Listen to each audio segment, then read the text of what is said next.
Last trip of the year to London and coincides with Outlook season. So I'm going to go spend some time, find out what we're thinking about 2026. Afternoon, Emmanuel. Hey, Brad. So I just flew over here on the plane ride before I fell asleep.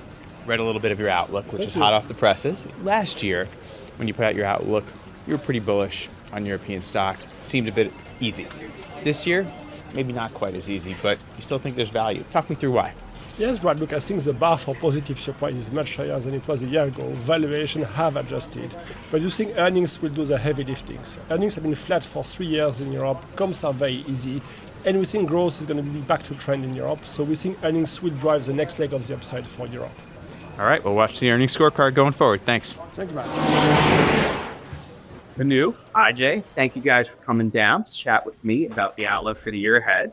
Considering a good year in 2025, what's the luck for 2026? We've had, in fact, the best 3-year run in a long time. We're expecting double-digit earnings growth, and that's why we're keeping a pro-cyclical and growth-oriented exposure. And this is an environment in which the economy remains resilient, so does consumption. So we remain quite optimistic. For a while now, I would get markets kind of been tech and the rest. Is that going to change next year? I think tech is going to be the fulcrum of this market. You look at mid-cap tech, relatively clean balance sheets, pretty healthy core businesses, and most importantly, they'll continue to prove value as AI adoption expands and gets into the next higher gear. I just asked Manu about tech, talk about AI. From your macro seat, how much are you thinking about U.S. equities and AI? Oh, hugely relevant for macro too, Brad. I mean, my world has been turned upside down. Everyone talks about AI capex, but don't forget, AI-heavy equities supported the broader equity market, like Venu said, and that is where the wealth effects that have supported consumption come from.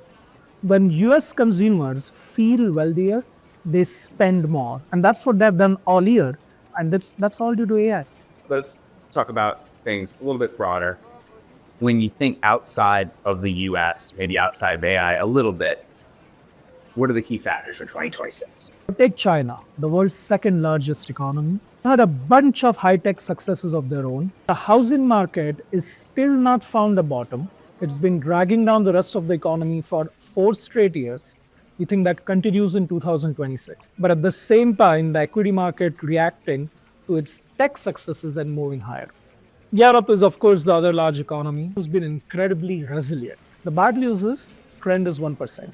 So we, as a global economy even, are going to take our directions from the US. And when it comes to the US, we will live or die by AI.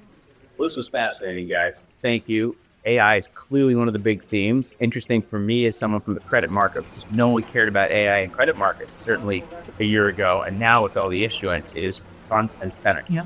Which to me means more cross-asset research in 2026. I'm good with that. Thank you, guys.